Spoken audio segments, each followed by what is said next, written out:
My name is Nora Vance, and I'm 38 years old. Last March, my parents booked a 10-day anniversary cruise for 19 relatives, and what landed in my inbox was a $52,000 invoice, not an invitation. 10 cabins, 19 names. Mine wasn't one of them. When I called my mom and asked why nobody had thought to ask me first, she didn't even pause. "You're the one with money, honey, not the one with time." I paid it, every cent of it, but I do budgets for a living, so I also read every page of what I was signing. And there was one line on page 4 that my family really should have read, too. What they did with my money over the next 90 days, and what I did at 6 a.m. on departure day, while 19 suitcases were rolling toward that terminal. None of them saw it coming. Welcome back to Red Wine Revenge, where the family stories nobody tells at dinner finally get told, and where quiet people stop being quiet. If you have ever been the one everybody counts on and nobody counts, this story is for you. Drop a comment below and be sure to subscribe.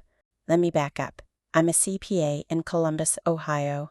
I opened my own 2-person accounting firm at 27 in a strip mall between a nail salon and a sub shop, and I have spent every tax season since sleeping 5 hours a night and apologizing to a ficus I keep, forgetting to water. I'm not flashy. I drive a 9-year-old Honda, but I built something from nothing, and in my family, that made me a public utility. You know how some people are saved in their relatives' phones as Aunt Carol or Danny Boy? I'm fairly sure I'm saved in half my family's phones as Nora Taxes. My cousin called me at 11 at night once to ask if she could write off a hot tub. Snorts my sister-in-law, Melanie, sends me screenshots of her credit card statement with question marks. I answer all of it. I always have. Here's the thing about being the reliable one. Reliability reads as a personality for about a decade, and then it just reads as infrastructure. Nobody thinks a bridge. They just drive over it and complain when there's a toll. I knew that, by the way. I do budgets for a living. I know exactly what a red flag costs down to the decimal. Knowing didn't make me any better at saying no to my mother. So when an email from my brother Derek showed up on a Tuesday afternoon in March, subject line, Vance 45th, final with a party emoji and one PDF attached, I want you to understand that some part of me already knew. I opened it anyway, and then I sat very still for a long time. The PDF was an invoice from Meridian Cruise Line, 10 days Eastern Caribbean, aboard a ship called the Meridian Dawn, sailing out of Port Canaveral on June 14th. 10 cabins, 19 passengers, all listed by name. My parents, Brenda and Thomas, Derek and Melanie, and their kids. Melanie's parents, my Aunt Rose, a tide of cousins. I read the list twice, top to bottom, the way I read a client's ledger when a number feels wrong. 19 names, and not one of them was mine. There was no note from my mother, no message from my dad, just Melanie's handwriting living inside a yellow comment bubble on the total line. $52,400 with a short note next to it. Your share? And a smiley face. My share of a trip I was not on.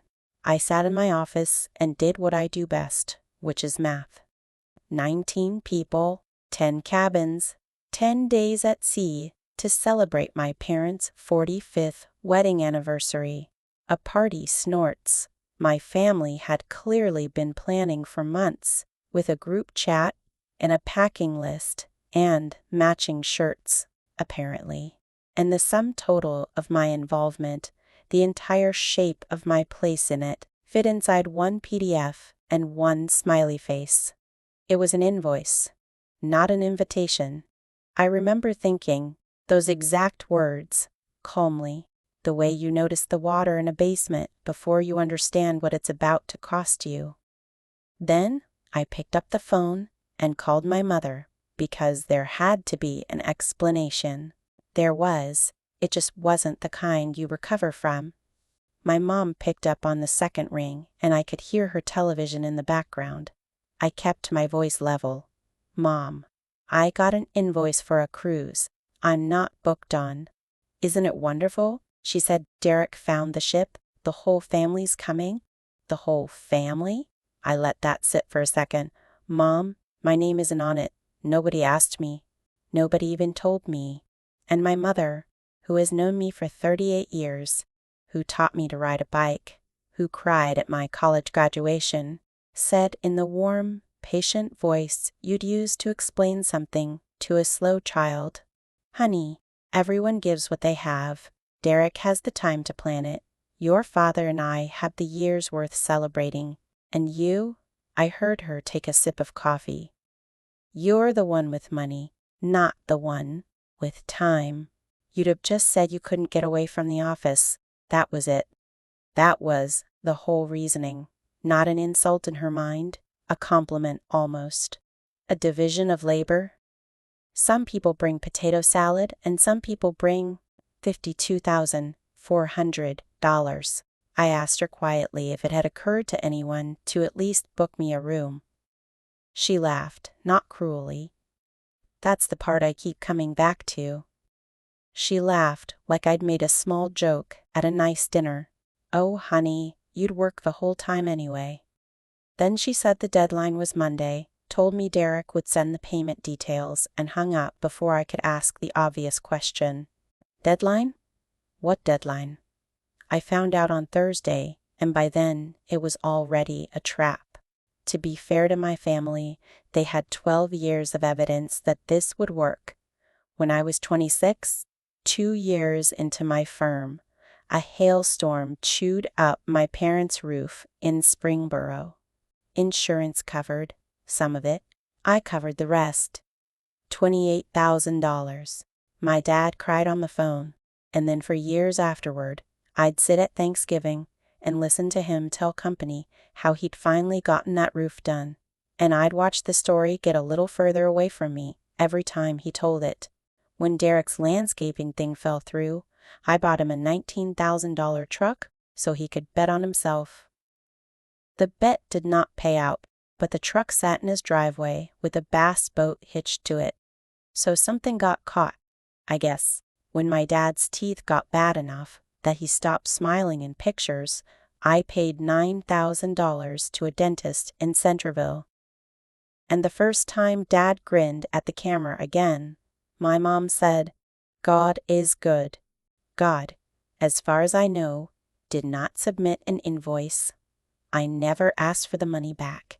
I want to be honest about that. I never even asked for the credit. Every check I wrote had the same words under my breath. That's what family does. So why did this one feel different? I sat with that question all night, and the answer was simple, and it was ugly. Every other time, they at least pretended I was part of the thing I was paying for. This time they didn't bother. This time the pretending was over, and the invoice was just the truth with a smiley face on it. Thursday morning, I learned what Deadline Monday actually meant, and I learned it from the fine print because nobody in my family reads anything. Derek had reserved the 10 cabins back in January with a deposit, $2,500 charged to my dad's card, which I'd bet money didn't know until the statement came. Cruise lines want the balance paid in full, 90 days before sailing. That was Monday, March 16th. Miss it, and the reservation cancels. Deposit gone, cabins released, and, with a June sailing, that popular, no realistic way to rebook 19 people together at that price. So, the choice they had built for me, brick by brick, looked like this. Wire $52,000 by Monday, or become the reason Grandma and Grandpa's 45th anniversary collapsed and 18 people lost their deposits. And here's the detail that actually got me. Wednesday night, my Aunt Rose called. Rose is 74. She's my mom's older sister, a widow, lives on Social Security, and a pension from 30 years of school cafeterias. "Kiddo," she said, "I heard they sent you the bill." "That wasn't right." Then softer, "I put 200 down for my little room. If it's gone, it's gone. Don't you dare pay that on my account." $200 for Rose. That's groceries for a month. She was the only person in the family who apologized to me, and she was the only one who couldn't afford to lose a dime. That's how the trap worked. You see, it wasn't baited with Derek. It was baited with Rose. I hung up and stared at the wire instructions, and I thought, there is exactly one person left who might still make this okay. My dad. My dad came to my office on Friday. He didn't call first. He stood in my doorway, holding his cap in both hands, like a man at a funeral. And I felt hope do that stupid thing it does, that little lift, because my dad is not a schemer. My dad is an electrician who worked 39 years without a single OSHA write-up, who taught me to check my work twice, who says measure the job, not the man.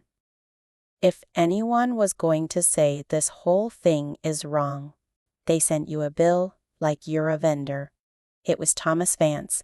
He sat down across from my desk. He looked at the carpet and he said, "Just this once.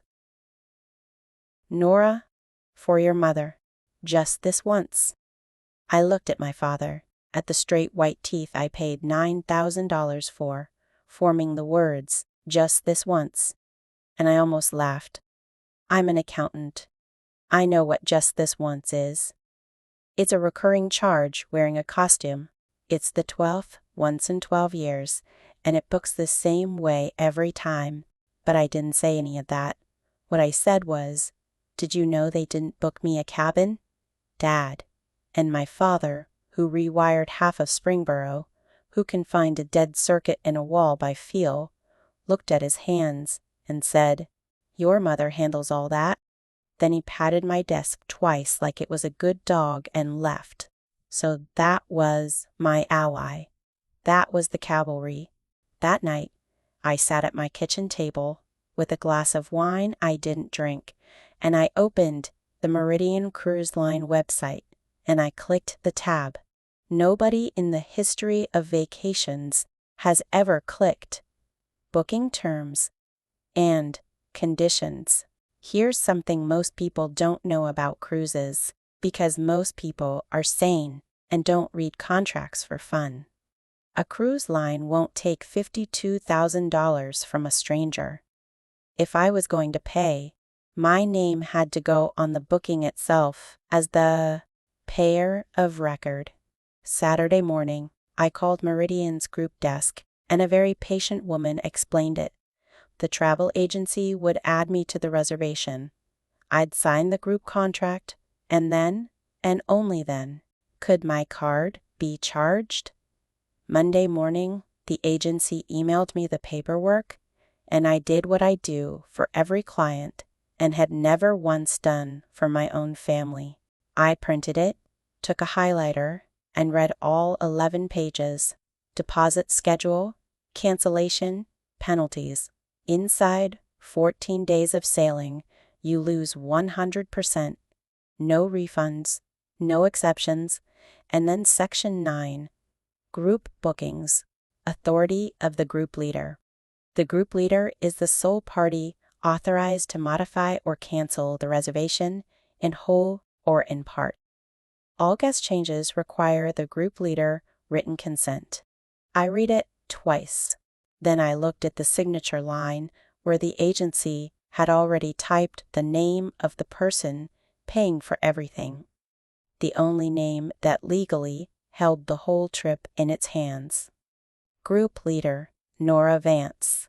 My family wanted me to be the money and nothing else. Fine, But money signs things and signatures have powers. And nobody in that group chat had ever read a contract in their lives. I signed all 11 pages. Before I tell you what 90 days of silence taught me, if you've ever been the family wallet instead of the family daughter, tell me in the comments. I read everyone and subscribe because what my brother did with my name at that anniversary party, you should hear from me. Monday at 10 a.m., I called the agency and read my card number out loud, digit by digit, the way you'd read a eulogy. $52,400 for scale. That is more than I earned in my entire first year of running my firm. That is $104 months of Rose's cafeteria pension. I heard the keys clatter on the other end, and then the agent said, cheerful as a bell, "You're all set. The family's going to have a wonderful time." The family? Sure. My office manager, Brenda Tate, was standing in my doorway when I hung up. Brenda is 55, raised 3 boys on a bookkeeper's salary, and has a radar for financial self-harm, the way some people can. Smell rain. She didn't say a word. She just walked to the coffee maker, poured me a cup, set it on my desk, and squeezed my shoulder once. On her way out, that squeeze said everything her mouth was too polite to. Here's a detail for the accountants in the room. When I logged the payment in my personal books that night, I had to pick a category. I hovered over loan family for a second, the way you hover over an old photo. Then I filed it under gifts, because I'm a professional, and a ledger is no place for fiction. And I knew exactly, as well as you do, that no dollar of that money was ever coming back. What I didn't log because there's no category for it was the one thing I noticed at midnight. Every confirmation, every receipt, every document for a 10-day cruise for 19 people had gone to exactly one email address. Mine. Nobody else had asked to see a thing. Now, I have to tell you the part I've never told anyone because it's the part that still embarrasses me. 2 days after I paid, I called the agency back. On my lunch break, door closed, voice down like I was doing something illegal, and I booked one more cabin for me.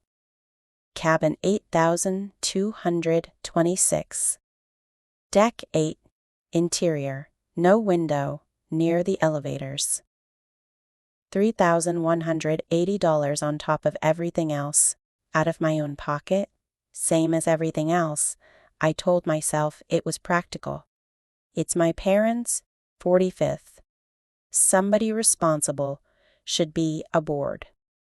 Somebody always gets seasick or loses a passport, and guess whose job that is? But that's not why. And you know it's not why I booked that windowless little room because some 10-year-old girl who still lives in my ribcage believed that if I was just there at the sail-away party, at the anniversary dinner, in the group photo, in the matching shirts, then somewhere between Florida and the Bahamas, my family would look over at me and see a daughter instead of a debit card. I didn't announce it. I didn't post it in the group chat. I technically wasn't in. I just quietly added my name to a manifest of people who had not asked for it, and I paid for the privilege. And for about a week, I let myself picture it, me at the rail, sunburned, holding one of those ridiculous drinks with the umbrella. It's a strange thing to admit at 38. All that money and what I was actually trying to buy was a seat at a table my own mother sets.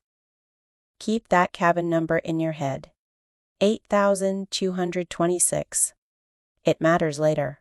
The money landed and the family lit up like a scoreboard. Rose, bless her, forwarded me screenshots because I was not in the group chat. The chat was called Cruise Fam, all caps, with a little ship emoji. And the morning everything went to paid in full, it was wall-to-wall confetti. We're official. 10 days, baby. Grandma and Grandpa, you deserve this. And then the message that got 41 thumbs up and heart reactions from my cousin Kayla. Thank you, Derek, for putting this whole thing together. You're amazing, Derek replied with a flexing arm and the words, anything for this family, anything for this family. The man had not spent $1. He had spent my father's $2,500 on the deposit and my $52,000 on the rest. And he collected the gratitude the way a toll booth collects quarters automatically and with a little green light. I scrolled that screenshot for longer than I want to admit, looking for my name. It appeared exactly once, near the bottom, in a message from Melanie. Can someone ask Nora to order the matching lanyards? Like 20. She's so good at logistics. There it was. My role in writing. Not should we see if Nora wants to come. Not even has anyone thanked Nora. Just a task tossed toward the help desk, with my own money still warm in the till. I ordered the lanyards, by the way. 20 of them. Navy blue. Vance. 45th. Stitched in gold. I'm sure that surprises you. It shouldn't. Habits like mine take decades to build, and I was still 90 days from understanding what mine had cost me. That night, Rose texted me privately, "You okay, kiddo?" I typed, "Of course," and then sat there, thumb hovering, unable to hit send. 2 Sundays later, I drove the 20 minutes to my parents' place in Springboro for dinner, under the roof I bought, and somewhere between the pot roast and the pie, I said as casually as I could manage, "By the way, I got myself a cabin. I'm coming." Fork stopped. It was quick. A half second, maybe less, but I've sat across from enough clients to know what a flinch looks like when it's wearing a smile. My mother recovered first. "Oh," she said, "well, of course, honey, if you can get away. Not that's wonderful. Not it wouldn't be the same without you." A scheduling remark. The kind of thing you say to a plumber who's offered to swing by. Melanie slid straight into a story about tablecloths for the Bon Voyage party, and the table moved on like a river closing over a stone. I sat there with my pie and did something I don't recommend. I watched my family talk about a vacation I had entirely paid for, and I counted the questions they asked me about it. What was I taking? Use Forget a Tuesday? She had not forgotten. She'd been setting aside $10 and $20 at a time for 7 years on a cafeteria pension. I tried to push it back, and she gave me a look that could freeze gravy. "Don't insult me.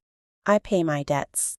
Then she stirred her terrible coffee and said, not looking up, "They talk about you like a bill, Nora, in that chat. Like a utility company." She met my eyes. "I don't like it." I told her it was fine. She let that lie sit between us, like a third guest. And then she said something I didn't understand yet. The door she cracked open, without walking through. "Your mother wasn't always like this, you know.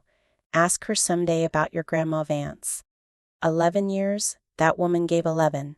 She waved for the check before I could ask what that meant, and paid it herself, in exact change, with $2 bills flattened like she'd ironed them.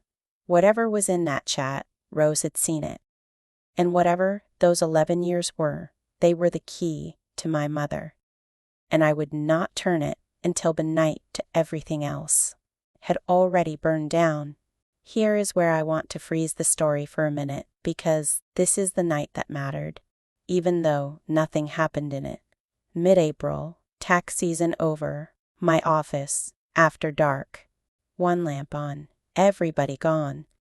I was closing out files, and at the bottom of the stack was the Meridian folder, 11 pages. My highlighter marks gone. Orange under the lamp. I don't know why I read it again. Habit, maybe? Accountants reread things the way other people check locks. Deposit schedule, penalty table, section 9, authority of the group leader, and then the last page, the signature block, one short typed line. Sitting alone, group leader Nora Vance. I sat back in my chair, and I read those words out loud, alone in an empty office. It's a strange sentence to say to a filing cabinet, but you have to understand what I was looking at. For 12 years, I had co-signed this family's whole life. The roof, the truck, the teeth, the tuition here, the bailout there. Always a supporting signature.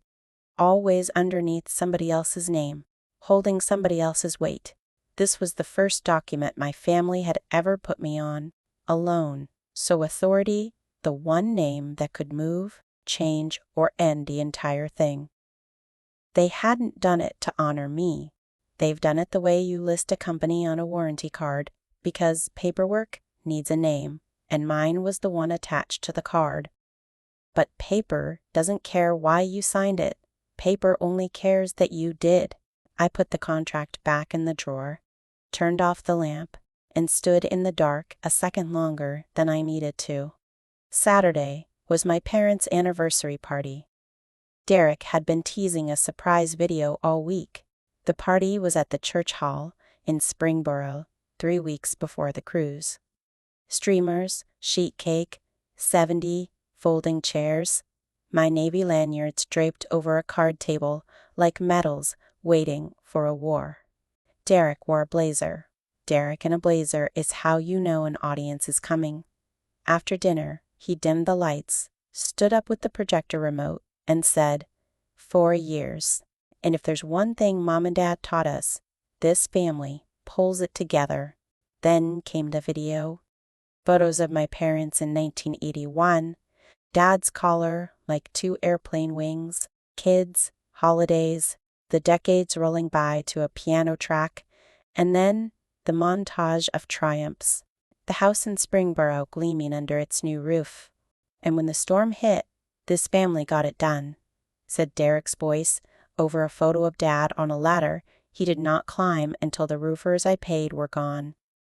The red truck in the driveway, base boat behind it. When times got tough, we bet on ourselves. My father's smile, the after picture from a dental office in Centerville, and we kept smiling. The room clapped at every slide. My mother pressed her hand to her chest. My father wiped his eyes, and I sat in the 4th row of folding chairs and watched 12 years of my life play on a bedsheet screen with my name nowhere in it. Not in a caption, not in the voiceover, not in the thank yous at the end, which included the church, the caterer, and God. I clapped, too. 2 beats late both times. Like a woman at a play in a language she used to speak. Nobody noticed. Of course, nobody noticed. You don't look at the bridge, you drive over it. I found Danny by the dessert table afterward, stacking leftover cake onto a paper plate, with the focus of a man loading a truck. I kept my voice easy. Church hall easy. Nice video, I said. The roof photo was a good touch. You know where that roof came from? He didn't even stop stacking. Insurance, mostly, he said. I let the silence do its work, and after a second he glanced up and had the decency to look briefly like a man, remembering where a body was buried. Okay, and you helped. That was different, though, he shrugged, licking frosting off his thumb. That's just what family does. That's just what family does. Notice the trick in that sentence. I've had a lot of time to study it.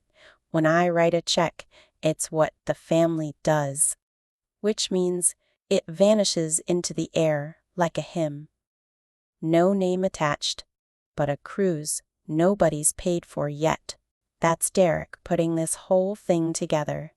The system only has one direction. Money flows in namelessly. Credit flows out with a return address. My dad drifted over while I stood there, sensing weather. The way he does, he'd heard the last of it. I watched him hear it. And my father, 39 years of honest work in his hands, looked at me, looked at Derek, and said, "Who's taking these chairs down?" Then he began folding chairs one at a time, very carefully. That was the moment I stopped being angry, and something colder and much more useful moved in where the anger had been. I said goodnight to my mother. I kissed her cheek. I complimented the cake, and I drove my 20 minutes home thinking, so that's what family does. Good to know the rate. You'd think after the bedsheet screen, I'd have been done trying. You would be wrong. And honestly, that's the part of this story I most need the women listening to hear. Hope is a habit, and habits don't care what you learned on Saturday. The Meridian Dawn had a specialty restaurant on deck. 10. White tablecloths, strings, the kind of place you book months out. Their 45th anniversary, the actual date, June 15th, would land on our second night at sea. So Monday, I called my mother with what I thought was a gift and what she heard as a service inquiry. "Mom, let me book you and Dad the nice restaurant for the 15th. My treat, just the two of you, or all of us, whatever you want." There was a pause, and for exactly the length of that pause, the 10-year-old in my ribcage stood on her toes. Then my mother said, "Oh, honey, don't waste it. The buffet's included." I started to say it wasn't a waste. And she talked over me. "Cheerful already, I'll swear. You know what? You could put that toward the group photo package. Melanie says, they do it formal night. Everybody in the shirts. You're so good with the details." And there it was again, the little slot I lived in, not a guest at the dinner, a vendor for the photograph. I said, "Sure. Sounds good." And then I did something I have no defense for. After we hung up, I booked the restaurant anyway. 2 seats. The 15th, 7 o'clock, under my name. Quietly, like the cabin. A reservation for a dinner nobody had said yes to, held by a woman nobody had invited. Hope is a habit. So is reading email too fast.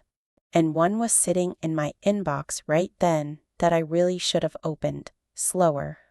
The email came in on a Wednesday in mid-May while I was standing in line for a sandwich between 2 client meetings, reading my phone the way we all do, with our eyes and not our brain. From the travel agency. Subject, guest name change processed. Booking 8200-2604. The body was 3 lines of boilerplate. A change had been completed on the reservation. Updated documents were attached. No action was required. No action required to a woman drowning in quarterly filings. Those are magic words. I remember my exact thought process because I have replayed it maybe 200 times since. Somebody fixed a typo. Kayla's legal name, probably, or one of the kids' middle names for the manifest. 19 people, 10 cabins. Of course, there'd be corrections. I archived it with my thumb, unread attachment and all, and moved up 1 spot in the sandwich line. That was it. That was the whole crime scene. 14 seconds in the deli, 1 flick of a thumb. If you've been listening closely, you already caught what I didn't. The booking number, 8226, not one of their 10 cabins. Mine. Somebody had processed a name change on my cabin, and the system dutifully notified the group leader, and the group leader was busy ordering a turkey club. I wouldn't understand what I just archived until the morning online check-in opened 2 weeks before sailing. And I promise you, no spreadsheet error I have ever found in my career landed like that screen did. 90 days, $52,000, and my name lived on exactly 1 page of that whole trip. The page nobody read. If your family has ever spent your money and erased your name in the same breath, put the word invoice in the comments below and subscribe, because what I found when check-in opened is where this stops being a story about a cruise. Online check-in for the Meridian Dawn opened on May 31st, 14 days before sailing, at 6 o'clock in the morning. I logged in at 6:15 with my coffee because I'm the group leader and 19 people's passport numbers were naturally my job. I did their cabins first. All 10 clean, no errors. Say what you want about my family. I run a tight manifest. Then I clicked my own cabin to enter my passport. Cabin 8226, and the screen said, guests, Raymond Coulter, Judith Coulter. I actually smiled at it for a second. The dumb smile you give a wrong number, waiting for it to apologize. Ray and Judy Coulter, Melissa's parents in my cabin. I refreshed the page. Raymond Coulter, Judith Coulter. I logged out and back in, the ritual of a woman buying time. Raymond, Judith. And down at the bottom of the cabin invoice, unchanged, patient as a headstone, paid in full. Card ending 4417. My card, my windowless little room on deck 8 near the elevators, the one I'd booked on my lunch break, with the door closed like a teenager buying a concert ticket, reassigned weeks ago to 2 people I share no blood with. While the bill for it stayed exactly where bills in this family always stay. And that's when the deli line came back to me. The email in May, guest name change, processed, booking 8226.04. No action required. I hadn't misread a typo correction. I had thumb flicked away the eviction notice for the last seat I ever tried to buy at my family's table. I put down the coffee. I looked at the wall, and then I picked up the phone, because now I had questions. The travel agency opened at 9. By 9:04, I had Miss Whitfield on the line, the agent who deed processed everything from the start. A kind, flustered woman I could hear turning pale over the phone. It took her 90 seconds of clicking to find it, and when she did, her voice dropped into the register people use for accidents. Oh no. The change had come in by phone in mid-A from Derek. He'd told her the family had shuffled some rooms around, and that his in-laws would be taking 8,226. And could she move Nora off the reservation? She's not really coming, anyway. She just books things. The family agreed. He'd said everyone's on the same page, he said. Miss Vance, I'm so sorry, Whitfield said, and here her voice went very careful, like a woman stepping onto ice she'd just noticed was thin. That change required written consent from the group leader. From you? Its snorts should never have gone through on a phone call. That's on us. I was quiet for a moment, and in that quiet, 2 facts arranged themselves, side by side, on my desk. Like exhibits. Fact 1. In the eyes of my family, I was so far from being a person on this trip that my own brother could give away my bed with a phone call the way you'd cancel a newspaper. Fact 2.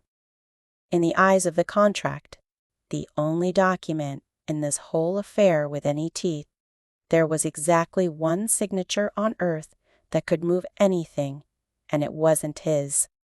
So, the only authorization that matters here is mine, I said slowly, and the one person nobody asked is me. Whitfield was quiet, too. Yes, ma'am. That's about the size of it. I called my mother at lunch. One question. I'd promised myself just the one, and I kept my voice as flat as a bank statement. Mom, who decided Ray and Judy get my cabin? No pause, no guilt. Not even the courtesy of pretending to need a second to remember. Oh, honey, that was weeks ago. Derek handled it. Ray's knees are terrible, sweetheart. They couldn't do the pull-out couch in the quad with the boys. upbeat and then gently, like she was handing me a casserole. You weren't really going to come anyway. You'd have just worked in the cabin the whole time. This way, the room gets used. The room gets used. I stood at my office window and looked at the parking lot and understood finally and completely the operating system I had been born into. He wasn't lying. That's what I need you to sit with. My mother was not lying. Not covering, not even slightly ashamed. Because in her arithmetic, what happened was fair. A room existed. Ray's knees were bad. I was an abstraction with a credit card 200 megabytes for mattering. Moving my name off my own cabin wasn't a betrayal. It was good resource management. Everyone gives what they have, Nora, she said when I stayed quiet too long. There it was again. The family creed, the whole Constitution, in a single sentence. Ray gives his bad knees, Derek gives his phone calls, and I give the $55,000, and then I give the room. And this is a system so natural to her that my silence read as agreement. I have a client, I said, which was true. The client was me. And that night, my phone lit up. Rose. Rose didn't call this time. She forwarded one long screenshot, 11 at night, with a single line of her own above it. You deserve to know what you're paying for, kiddo. The thread was from a second group chat, not Cruise Fam. This one was called Cruise Fam, no Nora. They had built a separate room specifically to exclude me, and then they had named the room after the exclusion. There, between packing memes, was the housing debate over cabin 8,226, 3 weeks old. Melanie. Okay. But if we move Ray plus Judy, can someone tell Nora? Derek. Why? She'll write it off anyway. Kayla. Wait, she paid for the whole thing. LOL, legend. And then Melanie again. And this is the one. This is the sentence I will be able to recite on my deathbed. Honestly, it's better without her. She'd make it weird. She doesn't know how to relax. LOL 41. Members in that chat. Not one of them typed. That's her cabin. Not one. I sat in my dark office and read the thread through 4 times. Top to bottom, the way I audit a ledger. And somewhere on the 4th pass, the thing I'd been protecting for 38 years, quietly, closed its account. Because here's what the audit showed. I'd thought I was buying a seat at the table. I wasn't. I was funding the table's ability to eat without looking at me. $55,000. And what it had actually purchased, line item by line item, was my own absence, with a laughing emoji next to it. I called no one, and I typed nothing. I turned off the lamp and sat in my car in the empty lot for a while. The old life, the one where I still hoped, ended in that parking lot. It doesn't come back from a named room, and that night my phone lit up. Rose. Rose didn't call this time. She forwarded one long screenshot, 11 at night, with a single line of her own above it. You deserve to know what you're paying for, kiddo. The thread was from a second group chat, not Cruise Fam. This one was called Cruise Fam, no Nora. They had built a separate room, specifically to exclude me, and then they had named the room after the exclusion. There, between packing memes, was the housing debate over cabin 8,226, 3 weeks old. Melanie. Okay, but if we move Ray plus Judy, can someone tell Nora? Derek. Why? She'll write it off anyway. Kayla. Wait, she paid for the whole thing. LOL, legend. And then Melanie again, and this is the one. This is the sentence I will be able to recite on my deathbed. Honestly, it's better without her. She'd make it weird. She doesn't know how to relax. LOL. 41 members in that chat. Not one of them typed, "That's her cabin." Not one. I sat in my dark office and read the thread through 4 times, top to bottom, the way I audit a ledger. And somewhere on the 4th pass, the thing I'd been protecting for 38 years quietly closed its account. Because here's what the audit showed. I'd thought I was buying a seat at the table. I wasn't. I was funding the table's ability to eat without looking at me. $55,000. And what it had actually purchased line item by line item was my own absence, with a laughing emoji next to it. I called no one, and I typed nothing. Decided the system was fair, and spent the rest of her life collecting on it. I thanked her. We hung up, and then I did the only thing I decided that night. I opened the airline app and canceled my flight to Orlando. 1 tap, no announcement. A $100 credit for a trip nobody knew I'd stopped taking. I wasn't planning anything yet. I had simply stopped hoping. There's a difference, and everything that happened next lives inside it. I want to be honest about the next 10 days because this is the stretch everyone gets wrong when they imagine themselves in it. I did not sit in a dark room plotting. I did payroll. I met clients. I watered the ficus. The cruise sat in my chest like a stone I was learning to breathe around. And I told exactly one human being because she asked me a question no one in my family ever had. Brenda caught me staring at nothing on a Thursday, closed my office door, sat down across from me the way she does when a client is about to make a bad decision, and said, "What do you want, hun? Not what happened, not what's fair. What do you want?" I opened my mouth to say something sensible, and what came out after a long minute was to be asked. Just once, to be asked. Brenda nodded slowly, the way you nod at a number that finally reconciles, and said, "Well, they're not going to ask," and she went back to her desk.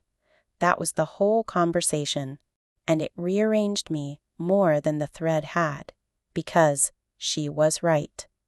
And it meant that the question in front of me was never going to be answered by them, only by me. That night, I took the Meridian contract out of the drawer and read Section 9 one more time. Not with a highlighter this time, just with my own 2 eyes. The sole party authorized to modify or cancel. I didn't write a plan. There was no list, no revenge board with red string. I just looked at my kitchen calendar at June 14th, and I drew one small circle around the words already printed in the square, 6 a.m., and I told no one at all. June the 13th, the night before sailing, my family was already in Florida, and thanks to Rose's screenshots, I got to watch the caravan land. The chat, the one with my name in the title as an absence, was a fireworks show. Boomerangs of cocktails at the airport hotel bar, the grandkids cannonballing into a pool, Melanie in a captain's hat, pre-cruise vibes, Derek arm around my father, both of them sunburned already. 19 strong. Family is everything. 19 strong. I sat on my kitchen floor in Columbus. I'd taken to the floor lately. Don't ask me why. It felt structural and scrolled through my family, having the time of their lives on my dime, 1 state and 1 universe away. At 9:40 p.m., my phone buzzed. "Mom?" For one soft, stupid, the 10-year-old in my ribcage sat up, maybe on the eve of it, at the rail of the hotel balcony. My mother had thought of me. It was a voicemail. I still know it by heart. "Nora, honey, it's Mom. Listen, don't forget Derek says you ordered those lanyards. Bring them to the port tomorrow. We'll be at the terminal by 9. Everybody's so excited. Okay, drive safe."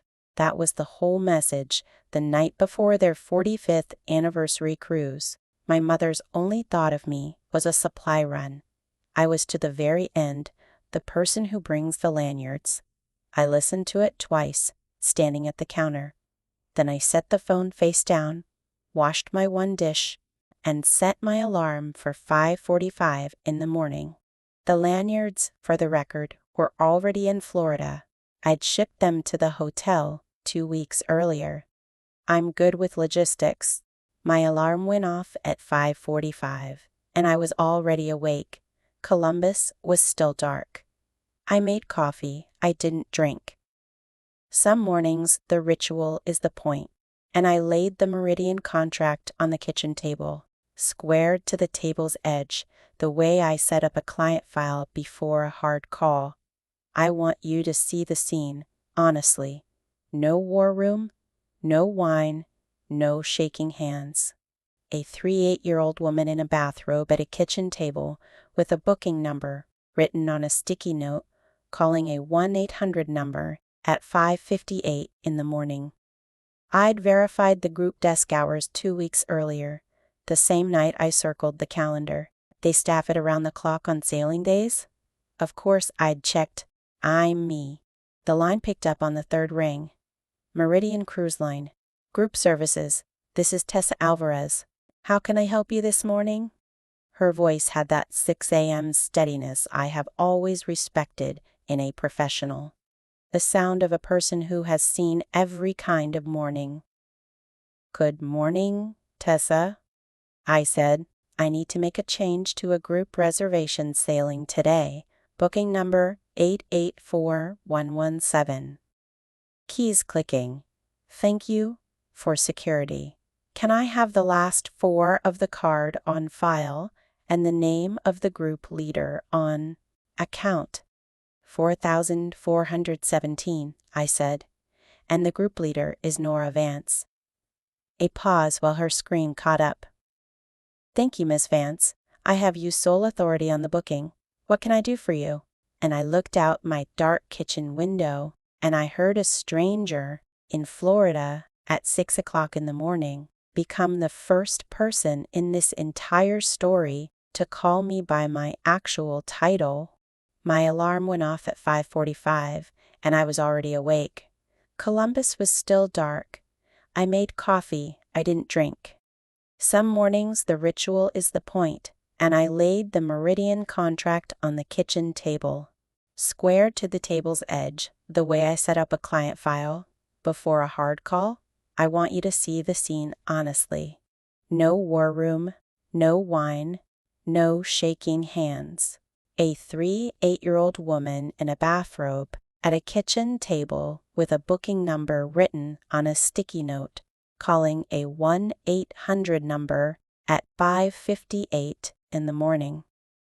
I'd verified the group desk hours 2 weeks earlier.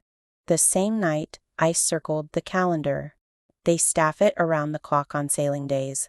Of course, I'd checked. I'm me. The line picked up on the third ring. Meridian Cruise Line, Group Services. This is Tessa Alvarez. How can I help you this morning? Her voice had that 6 a.m. steadiness. I'd like to discuss canceling the reservation, I said. The whole group. Tessa did not gasp. I'll always be grateful for that. She simply read me the facts, in the level voice of a nurse reading a chart. Okay, I do have to advise you. We're inside the penalty window. Cancellation today is a 100% forfeit. That's 10 staterooms plus 1. The full amount, $55,580, non-refundable, ma'am. No credits, no rebooking value. $55,000. My roof, my truck, my father's teeth, all over again in one number, said out loud in the dark. I understand, I said. And then Tessa, doing her job, doing it well, offered me the door out. One other option before anything's final. If you don't want the responsibility, I can transfer group leader authority to another adult in the party. Takes 10 minutes and a conference call, then any decision would be theirs, not yours. And there it was, the exit. Hand it to Derek. The ship sails at 4:19. People cheer at the rail. The money becomes what it's always become. A gift with somebody else's name on the tag. My mother keeps the version of me she's always had. Quiet, useful, good with logistics. Nobody ever knows how close it came.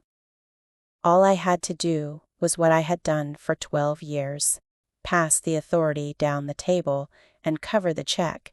I looked at the contract on my kitchen table. 11 pages, 1 orange highlight, 1 typed line. Group leader, Nora Vance. The only document my family ever trusted me to.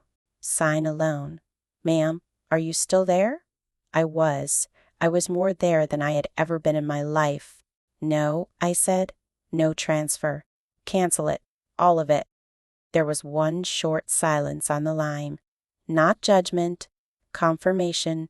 Protocols have a rhythm, and I know a professional running one. When I hear it. Understood. I'm required to read this back, Tessa said. You are canceling group booking, 884,117, aboard Meridian Dawn, sailing today, June 14th. 11 staterooms, 19 guests on the manifest. Total forfeit, $55,580. 0 refund.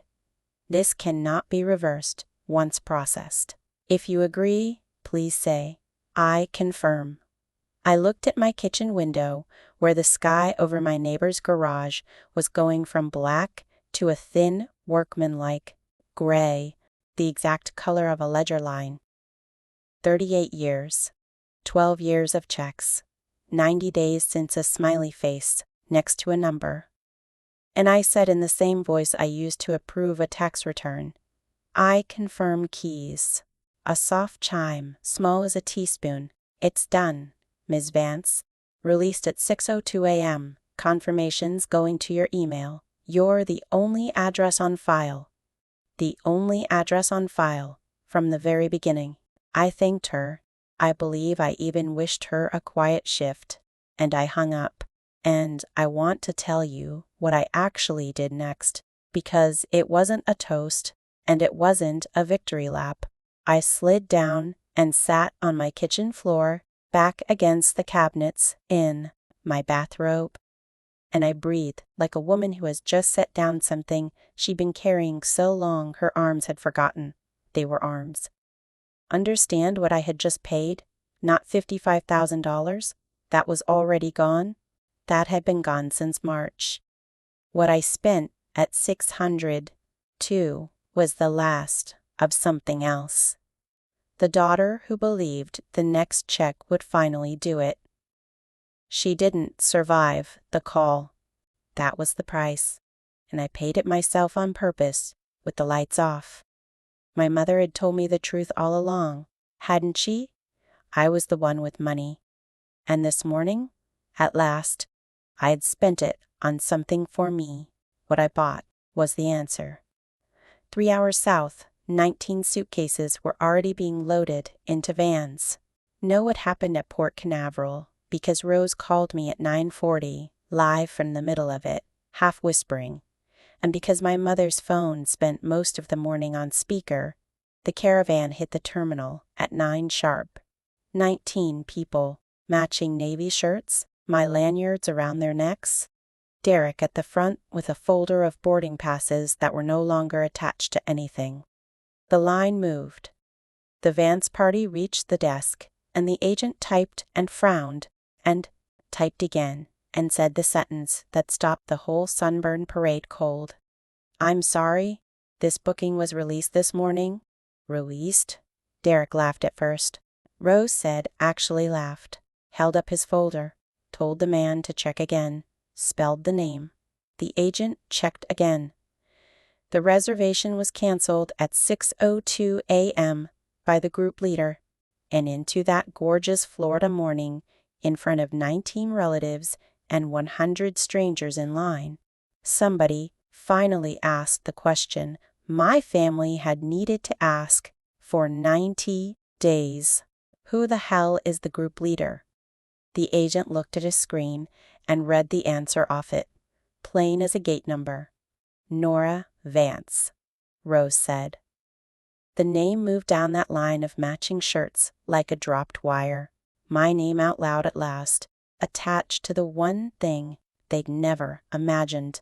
Know what happened at Port Canaveral, because Rose called me at 9:40, live from the middle of it, half whispering. And because my mother's phone spent most of the morning on speaker, the caravan hit the terminal at 9 sharp. 19 people, matching navy shirts, my lanyards around their necks. Derek at the front with a folder of boarding passes that were no longer attached to anything. The line moved. The Vance party reached the desk, and the agent typed and frowned, and typed again, and said the sentence that stopped the whole sunburn parade cold. I'm sorry, this booking was released this morning. Released? Derek laughed at first. Rose said actually laughed, held up his folder, told the man to check again, spelled the name. The agent checked again. The reservation was canceled at 6:02 a.m. by the group leader, and into that gorgeous Florida morning, in front of 19 relatives and 100 strangers in line, somebody finally asked the question my family had needed to ask for 90 days. Who the hell is the group leader? The agent looked at his screen and read the answer off it, plain as a gate number. Nora Vance, Rose said. The name moved down that line of matching shirts like a dropped wire. My name out loud at last, attached to the one thing they'd never imagined, authority. Then my mother stepped to the desk, 19 suitcases stacked behind her like a barricade, and called me. I was still at my kitchen table. I let it ring twice. Nora? Her voice was terminal, loud, speaker on. There's been some mistake at the desk. Fix it now. There's no mistake, Mom. A beat and then the escalation I'd heard my whole life aimed at other people. Then you call them back and you undo it? We'll pay the difference, whatever it costs. Pay with what? Whose card? Nora Vance. I am your mother. I carried you. We are standing here with the children. And then, when none of it landed, the last door slammed. You are no daughter of mine. I waited for the echo off the terminal ceiling to die, and I said quietly once, You sent me an invoice, Mom, not an invitation. I paid the invoice. I canceled the rest. Then I hung up before she could hear my hands shake and before mine could. The phone became a hornet's nest by 10. Derek voice memo screaming about lawyers. You're dead to this family, you psycho. I'm suing you for every cent. Sue me for canceling a contract with my own name on it. Counselor? I'd love to watch you explain that one. Melanie, a scrolling wall of text with the word unwell in it. Twice. Cousins I hadn't heard from in years, suddenly, fluent in my character. Unknown numbers with Florida area codes. I didn't block any of them. I set the phone face down on the counter and let it buzz itself out like weather on the roof, because I'd decided at 6:02 that I would not hide from a single consequence I had bought this morning at full price, and I intended to own every part of it. And then standing at my kitchen sink around 11, rinsing a coffee cup that was already clean, I cried once, short and hard, maybe a minute. The kind that's mostly exhale, not for the money. You know me better than that by now. The money had been grieved in March. I cried for the version of my family that had never existed, the one I'd been making payments on for 12 years, like a house with nobody living in it. Then I dried the cup, put it in the cabinet, and looked out at the yard. It was a beautiful morning in Ohio. I had absolutely nowhere to be. Neither, as it turned out, did they. Here's the accounting, because you know I did the accounting. The family made it home from Florida on their own dimes in varying states of sunburn and fury. Derek's lawsuit lasted exactly one consultation. There is no contract on earth between me and any of them. Every dollar I ever gave this family was legally a gift. And the cruise contract had one name on it: mine. His lawyer apparently explained this in under 20 minutes and billed him for the hour, which is the closest thing to justice money can buy. That week, I quietly reimbursed exactly one person. Rose got her airfare, her port hotel, and her $200 deposit back, hand-delivered in the same kind of white envelope she once slid across a diner table.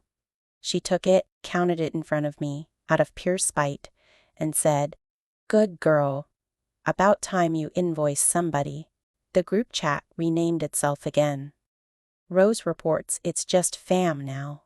No ship emoji, and no Nora either, which suits us both. In September, a Venmo request arrived from Derek. $1,850. Memo line storage fees for your lanyard boxes. LOL. I looked at it for a long moment, almost fond. The machine still running, still sending me its little bills. The system Rose described, the one my mother paid 11 years into, wheezing along without me, like an old furnace. I declined it with a 2-line reply. No, wishing you all well. No apology, no lecture, no what you did to me. The force I grew up under didn't die that morning at the terminal. Forces like that don't die. It just doesn't route through my account anymore. Somebody else can be the bridge. I hear the traffic's terrible. 2 weeks after the ship sailed without the Vances, I did something unprecedented. I closed my firm for 10 days, first time since I was 27. Brenda changed the voicemail herself. Grinning like a woman winning a bet, I rented a little cedar cabin on Lake Erie. A real cabin this time, with a window facing the water I actually paid for. And I sat on a dock every morning with terrible coffee and no phone. Being for the first time in my adult life, the one with time, that's where my mother's letter found me, forwarded with my mail. I stood on the dock holding it for a while before I opened it. It was not an apology. I want to be honest with you. It never became one, but it was 2 pages in her looping hand, and for the first time in years, there was not one number in it anywhere. No amount, no date to remember, nothing I needed to handle. Just a story I'd never heard about, a young wife in 1/9/1990, sleeping on a cot in a sewing room, turning a paralyzed woman every 4 hours, and how, at the funeral, they thanked everyone but her. The handwriting slanted worse and worse down the last page, and it ended, mid-thought, unsigned, like she'd walked away from the table. I read it twice. Then I got a pen and wrote back exactly 1 line. Coffee, Saturday, just us 2. An invitation? Somebody in this family had to send one. Eventually, she came. Saturday morning, the coffee place on Brown Street, 10 o'clock. My mother walked in with no envelope, no list, no assignment, with nothing, which is to say, for the first time in our lives, with only herself, she sat down across from me, hands folded, an old woman's careful hands, and I thought about 11 years of turning another woman every 4 hours and never once being named for it. We talked for an hour. I won't perform that conversation for you. Some rooms should keep their doors shut, but I'll tell you what wasn't in it. Money, an hour, my mother and me, and not a single number crossed the table in either direction. And if you come from a family like mine, you know that's not a small thing. That's a different language. She gave me the only thing she had left to give, which was time. Everyone gives what they have. It turns out that was always true. It just took both of us this long to find out what we had. Being generous never made me family, but for the price of one canceled cruise, I finally learned the difference between being counted on and being counted. That's my story. One invoice, 90 days, and a 6 a.m. phone call that cost me $55,000 and bought back my own name. If you're the one everybody counts on, hear me. An invoice is not an invitation, and you're allowed to stop paying for a seat nobody saved you. If this story found you at the right time, share it with someone who needs it. Drop a comment below and subscribe. I'll see you in the next